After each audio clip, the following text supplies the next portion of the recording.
ചേച്ചി എന്താ കരുതിയത്? അച്ഛൻ അവിടെ ഉള്ളതുകൊണ്ടാ അഭിയേട്ടൻ കല്യാണത്തിന് സമ്മതിക്കാത്തതെന്ന് ഞാൻ അച്ഛനോട് പറയുന്നോ? നല്ല കാര്യമായി. ഞാൻ അത്ര മണ്ടിയാണെന്നാണോ ചേച്ചി കരുതിയത്? പിന്നെ നീ എന്ത് കാര്യമാ പറഞ്ഞത്?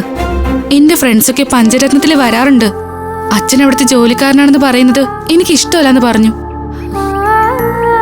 അച്ഛൻ ഞാൻ പറഞ്ഞത് വിശ്വസിച്ചിട്ടുണ്ട്. എനിക്കൊരു സങ്കടം ഉണ്ടാകുന്ന കാര്യമാകുമ്പോ അച്ഛൻ അതിനൊരു പരിഹാരം കാണുന്ന ഉറപ്പാ.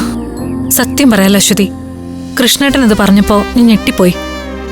നീ എല്ലാം തുറന്നു പറഞ്ഞിരുന്നെങ്കിൽ കൃഷ്ണേട്ടൻ തകർന്നു പോയനെ.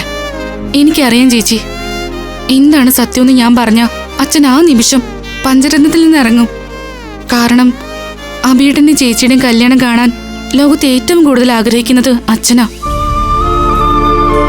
പക്ഷേ അങ്ങനെ അച്ഛൻ അവിടെ നിന്ന് ഇറങ്ങിയ ഒരു പക്ഷേ പിന്നെ അച്ഛനെ എനിക്ക് ഒരിക്കലും കാണാൻ പറ്റില്ല. അച്ഛൻ പോവും. മക്കൾക്കൊരു ശല്യമാകാതെ ദൂരെ എങ്ങോട്ടെങ്കിലും പോവും.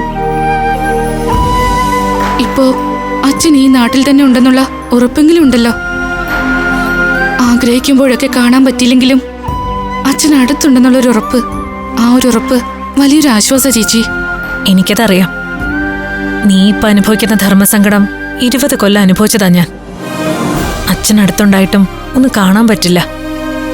മോളെ എന്നുള്ളൊരു വിളി കേൾക്കാൻ കൊതിച്ച് എത്ര നാളാ ഞാൻ കഴിഞ്ഞെന്നറിയോ? ആ സങ്കടമൊക്കെ മാറിയില്ലേ? ഇപ്പോ ചേച്ചിയുടെ കൂടെ തന്നെ ഇല്ലേ ചന്ദ്രനങ്ങള്? നിന്റെ കാര്യത്തിലും അങ്ങനെ ഉടനെ ഉണ്ടാവും. എല്ലാം കലങ്ങി തെളിയും. അതിനുവേണ്ടിയാ അഭിയെപ്പോലും എതിർത്ത് ഞാൻ കൃഷ്ണേട്ടനെ ഇങ്ങനെ കൂടെ നിർത്തിയിരിക്കുന്നെ. അച്ഛൻ എന്തെങ്കിലും ഒരു പുതിയ ജോലി അന്വേഷിക്കാന്ന് പറഞ്ഞു. ഈ നാട് വിട്ടു പോവില്ലെന്ന് സത്യവും ചെയ്തു. ആ വഴിക്കൊന്ന് ശ്രമിച്ചു നോക്കാം. അഭിന്റെ കഴുത്തി താലി കെട്ടുമ്പോ എല്ലാവരും എന്റെ കൂടെ ഉണ്ടാവണം. അച്ഛനും കൃഷ്ണേട്ടനും നീയും എന്റെ അനിയത്തിമാരും ഒക്കെ. ആരെയെങ്കിലുമൊക്കെ വേണ്ടെന്ന് വെച്ചിട്ട് എനിക്കൊരു ജീവിതം വേണ്ട. അങ്ങനൊരു ജീവിതം ജീവിക്കാൻ എനിക്ക് പറ്റൂല്ല.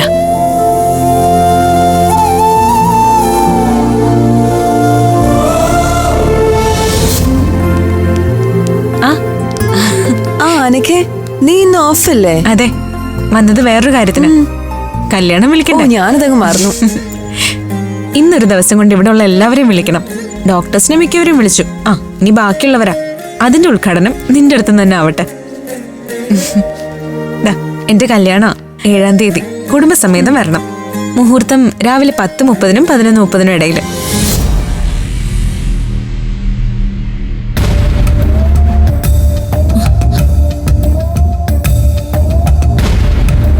കല്യാണ പെണ്ണാണല്ലോ.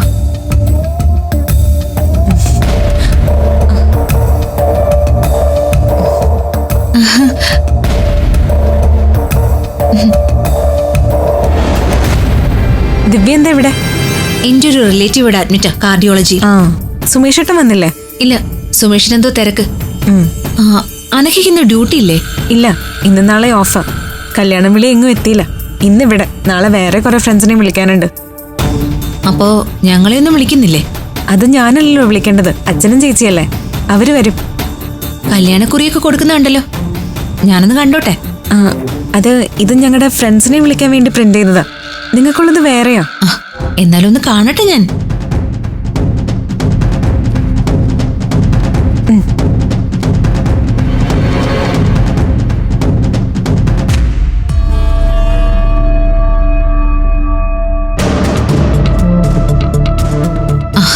അപ്പൊ ശരി, ഞാനങ്ങ് ചെല്ലട്ടെ.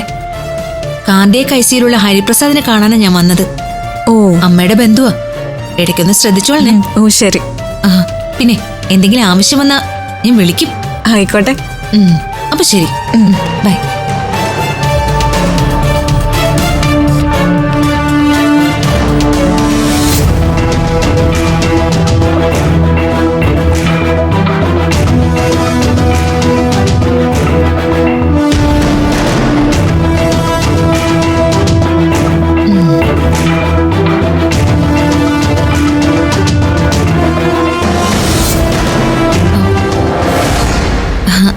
എന്താ പേര്?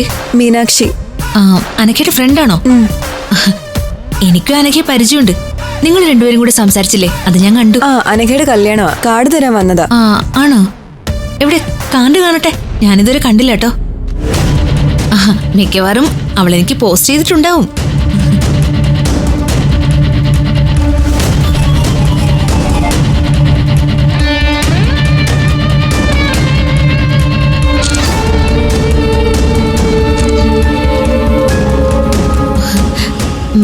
കൊള്ളാം, നന്നായിട്ടുണ്ട്.